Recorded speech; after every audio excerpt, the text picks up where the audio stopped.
اب جو صورتحال ہے، یہ فتنہ جو ہے بہت شد و بد اور بہت بڑے پیمانے پر اور بڑی پشت پناہی کے ساتھ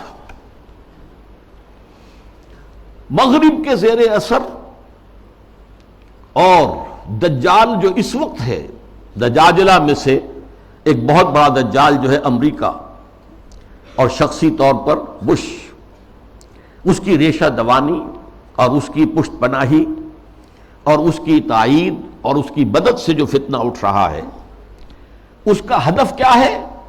اسلامی تہذیب کی بےکنی کرنا، اور اس کا حربہ کیا ہے؟ تفریق بین اللہ والرسل۔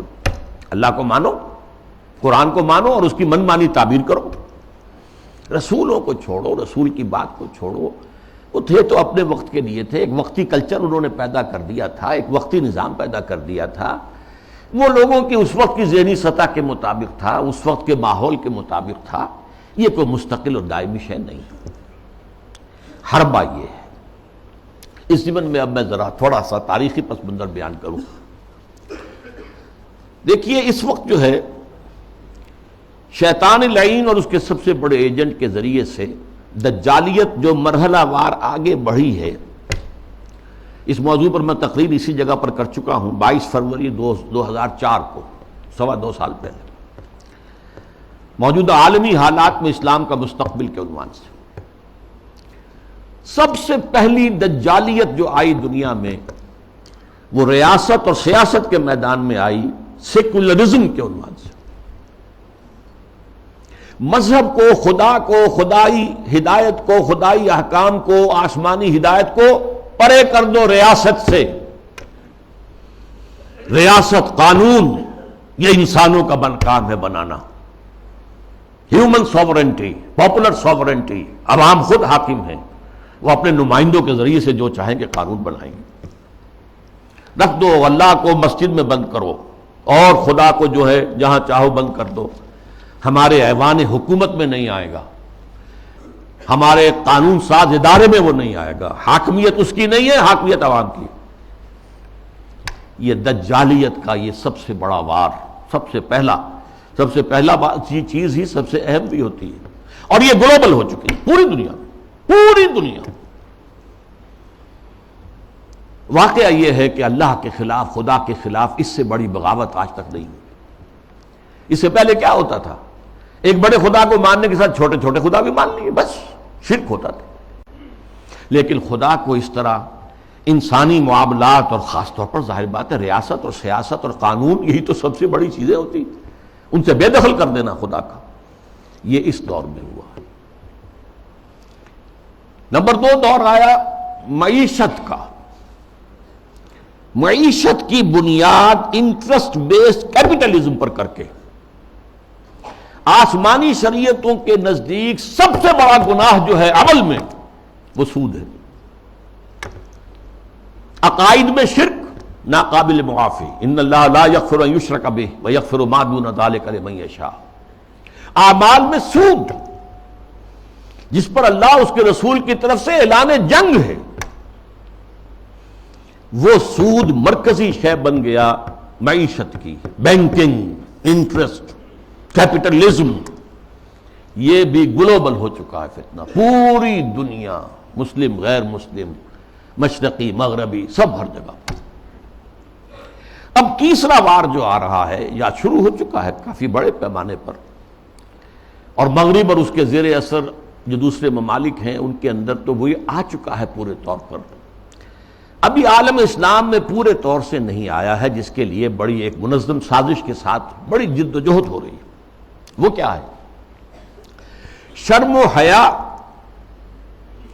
عفت و عصمت کے تصورات، اور ستر و حجاب کے قوانین اور ضابطوں کے خلاف، اس سے آزاد تہذیب اور معاشرت۔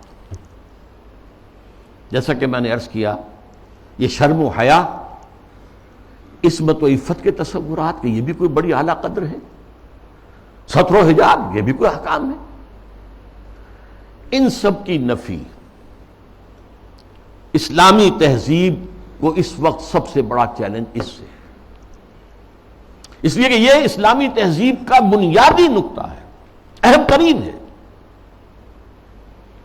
اس ضمن میں دیکھیے سب سے پہلے امریکہ میں ان کے جو تھنک ٹینکس ہوتے ہیں، بڑے بڑے مفکر ہوتے ہیں، تھنکرز ہوتے ہیں، وہ چیزیں لکھتے ہیں اور وہ گویا کہ ایک طرح کی رہنمائی ہوتی ہے حکومت کے لیے۔ سیموئل پی ہنٹنگٹن نے لکھی کتاب، بلکہ مقالہ، تہذیبوں کا ٹکراؤ۔ اب ہمارا اصل معاملہ ہماری تہذیب کا مسلم تہذیب سے ٹکراؤ ہے، تہذیبوں کا ٹکراؤ، کلیش آف سویلائزیشنز۔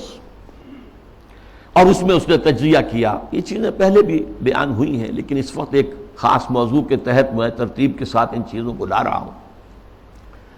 اس نے کہا کہ ٹوائنبی نے کہا ہے کہ دنیا میں آج تک کل 20 تہذیبیں قائم ہوئیں، ان میں سے 12 تو مر چکی، ختم ہو گئی، نسیم منسیہ ہو گئی، 8 ابھی موجود ہیں۔